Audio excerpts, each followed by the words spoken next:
In a world governed by giants, can a 3-pound shadow rewrite the laws of the hunt?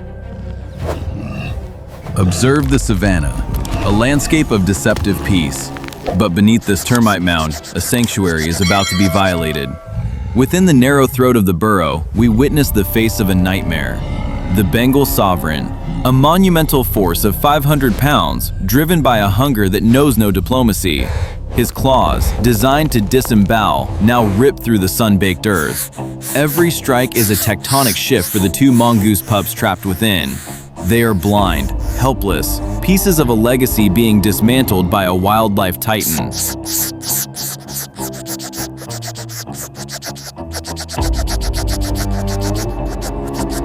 But the Sovereign has made a fatal error. He has ignored the rear. The burrow sentinel returns, a mother. In her jaws, a sparrow, the result of a morning's labor. She drops it without a second thought. Life for life. She does not see a tiger. She sees a threat to her architecture. With the ferocity of a creature possessed, she launches. Teeth meet striped monarch. The Sovereign pulls back in shocked agony. A 3-pound shadow versus a mountain of muscle. It is an absurd duel. The tiger swats with the force of a falling tree, but the mongoose is fluid, a blur of biological resilience dodging the crushing weight of fate.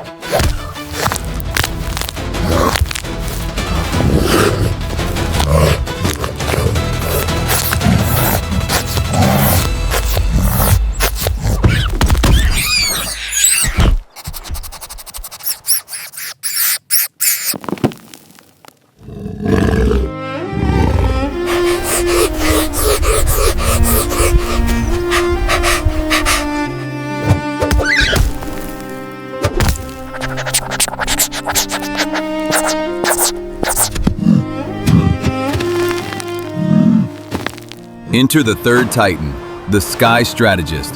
A golden eagle, drifting on the thermals, descends. Her eyes, magnifiers of death, see the chaos. Her talons snatch the mother from the dust.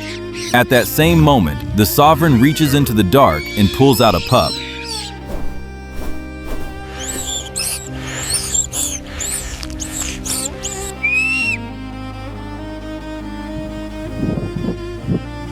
The Citadel is being raided by land and by air. But then, a shift. The eagle looks at the Sovereign. In a rare display of interspecies intervention, she chooses a different prey. She drops the mother and dives straight into the Sovereign's eyes. A clash of wildlife titans. The tiger, blinded by the wings of the storm, drops the pup. The balance of the Wild Citadel hangs by a thread. The eagle does not flee. She begins the decoy, a low-altitude dance of provocation. She nipping at the Sovereign's pride, leading him away from the burrow. The tiger, consumed by rage, follows her into the dead ground. The stoic nature of the Savannah has set a trap, the mud pits. The Sovereign launches his final attack, but the eagle vamps upward, defying gravity with a single wing beat. Splash! The king of the earth is reclaimed by the earth. His monumental weight, once his greatest weapon, is now his anchor. He sinks.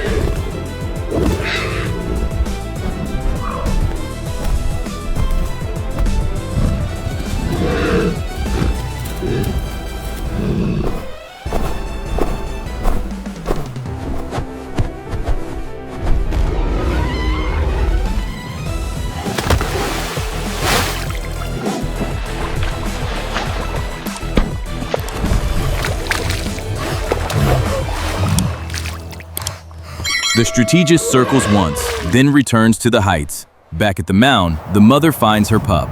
She licks the dust from its fur, a quiet act of biological resilience. The Sovereign remains in the mud, a titan trapped by his own ego. In the Wild Citadel, the small have endured, and the sky remains the master of the wind.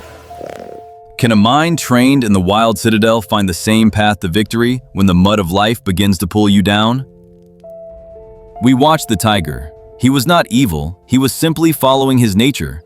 But for the mongoose, he was a catastrophe. This is the first lesson of the Wild Citadel. The tiger is coming. In your life, the tiger is the failed investment. The tiger is the burnout that leaves you hollowed out.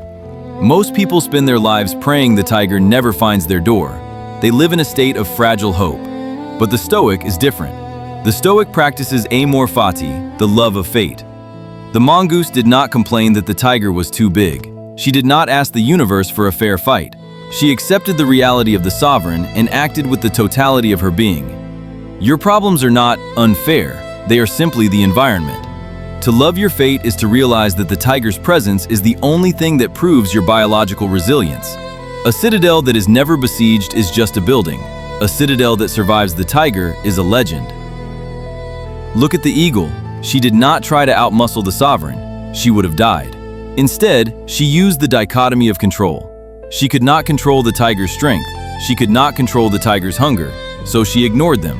She focused entirely on what she could control: the terrain, her altitude, and her timing. Are you trying to wrestle a tiger in the dirt? Are you trying to control the economy, your boss's opinion, or the mistakes of 5 years ago? You are losing energy. You are draining your biological resilience on things that do not belong to you. Be the Sky Strategist. Rise above the drama. Find your mud pit, the place where your problem's own momentum will trap it. Wisdom is not fighting harder. It is leading the chaos to a place where it can no longer move. Stop fighting the mud. Use the mud.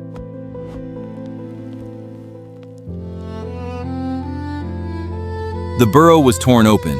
The sanctuary was violated, but the citadel did not fall. Your inner citadel is your character. The world can take your money. The tiger can take your job. It can even take your health, but it cannot take your ability to return to your core. The mongoose mother was broken, but her first instinct was to lick the survivor. Her value was not in not being attacked. Her value was in the quality of her return.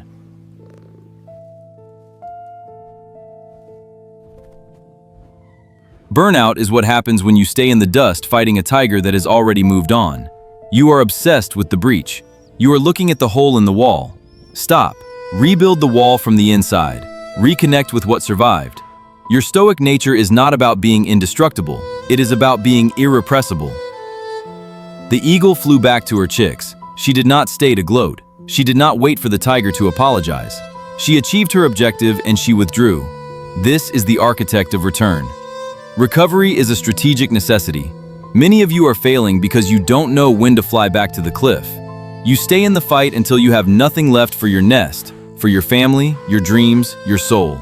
Your biological resilience is a sacred battery. Do not waste the last 5% on a dead enemy. Fly home, lick your fur, feed your young. The tiger is in the mud, the sky is yours. Remember, you are not the victim of the hunt. You are the architect of the Wild Citadel. The walls are rebuilt. The sun is rising. Fly.